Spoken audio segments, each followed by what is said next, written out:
World War One, the war which inflicted great pain and changes on the country we know and love. But the question still remains the same. Despite the horrible problems Canadians faced, did the war bring a positive outcome for the development of Canada? Or was it a negative outcome? Now, before I give you my answer, we need to go through the history of how Canada fought during the war. The war changed Canada as a united nation and support system for Britain. Certain European and other colonized countries were divided into two allied systems. The Triple Entente, which was the Great Britain, France, and Russia, and the Triple Alliance, Germany, Italy, and Austria-Hungary. These two groups had severe amounts of power in their military and were all nationalistic, having a strong devotion to success of their country. However, June 28, 1914 was the day that the several individuals from Serbia assassinated Archduke Franz Ferdinand and his wife Sophie. Austria had declared war on Serbia for this murder, and Germany had stepped in to defend Austria-Hungary as it was under their alliance. As more and more countries started to step in, it marked the beginning of World War I. This is how World War I truly begun. Through the midst of the war, Canada was forced to involve themselves as they are a colony of the British Empire. Canada had their first fight in Belgium with the Battle of Ypres against Germany in 1915. Canada had gained a significant growth of reputation, and it was also the start of using chlorine chemical gas. Then came the Battle of Somme in France of 1916, where Canada experienced 24,000 deaths. Despite this, their reputation gained a significant ton, and they were named the Stormtroopers. Vimy Ridge in France of 1917 was the next battle, which was led by a Canadian officer and had used the creeping barrage technique to achieve victory against Germany, a feat that France was not able to achieve. Furthermore, Passchendaele took place back in Belgium in 1917, and it was a turning point for the world because it pushed the German troops to retreat away from the area, securing their victory. This was the last major fight for Canada and their story of generating a major reputation in Europe and the world. From the many fights and vigorous positions placed for the Canadians, it was time to make the decision. From my viewpoint, I believe that World War I had developed Canada into a more developed country and therefore had some great positive changes, including the steps in achieving equal rights and fair rights, Canadian army upgrades, and economic growth changes.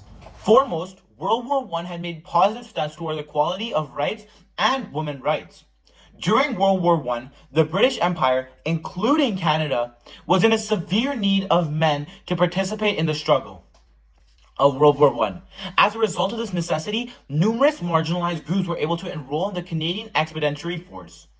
According to the official website of the Canadian government, the Indigenous peoples had joined the British to find a way to get out of the reserve system, which had curtailed their rights. Other groups like the Japanese, Chinese, Sikh, Muslim, and Black Canadians joined the battle in hopes to find new job opportunities, an opportunity for equality, and fighting for the land that they lived and subsided. This is shown as a positive because prior to the war, these minority groups had been segregated in their way of life compared to white Canadians. These are given new opportunities to show their prowess and to display their dedication for the country.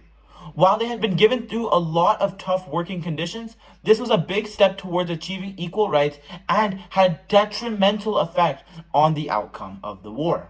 In relation to women, they received new jobs instead of working indoors, and certain individuals achieved voting rights.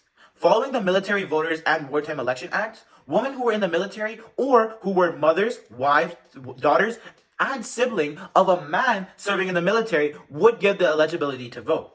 Furthermore, nearly 2,800 women served in the Canadian Army Medical Corps, with around 2,500 of them serving overseas in hospitals, abroad hospital ships, and in combat zones with field ambulance units. This is a sense of positive effect because women were now getting active roles to contribute to Canada's society. They were able to fight to show off their power and display their usefulness while backing up fellow Canadian soldiers. This made a significant change as the governors had thought higher of the women in the government for their talent, not just overseeing the family. Moving on, Canada had gained a significant, much needed improvement in its military forces. During the multiple battles in France and Belgium, the world had recognized Canada as a strong military force and was placed as a threat. Through their battles, Canada had been exposed to a variety of modern technology and weaponry, primarily chlorine gas from the Battle of Ypres. Subsequent to the war, the CEF, the National Army, was made to combat the larger countries now that Canada had achieved a powerful reputation.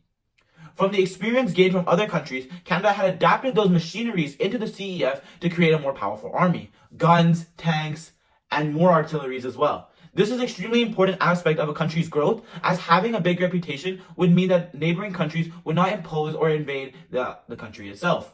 Additionally, civilians had gained a sense of security as they did not have to think of an enemy attack disturbing their way of life. Communities from all around Canada had a strong feel of nationalism and militarism, now knowing that there is an army that can fend them off strong countries. Without the causes of World War I, Canada would not be exposed to these artillery and would still be a weak and unguarded colonized country. While victory bonds had resulted in the Canadian government facing a lot of economic challenges, several factors did contribute to the recovery of the Canadian economy. Prior to World War I, Canada had struggled with exports as 86% had gone to the United States. However, as their recognition had skyrocketed from their success in Europe, more diversification from trade through the Triple Entente had occurred. They had exported raw materials and were called the breadbasket for the amount of food distributed, especially the cod fishery in Newfoundland and Labrador. This was a great outcome and opportunity for the Canadian economy. With now having exporters from around the world, Canada can be less reliant on the United States and gain more valuable materials from other countries as well. This would have not been possible without the European countries valuing the Canadians during the war, showing a well-worth reason to participate. From all this, Canada has come a long way. From the major amount of casualties to the success, it all adds up. Therefore, I say this one statement.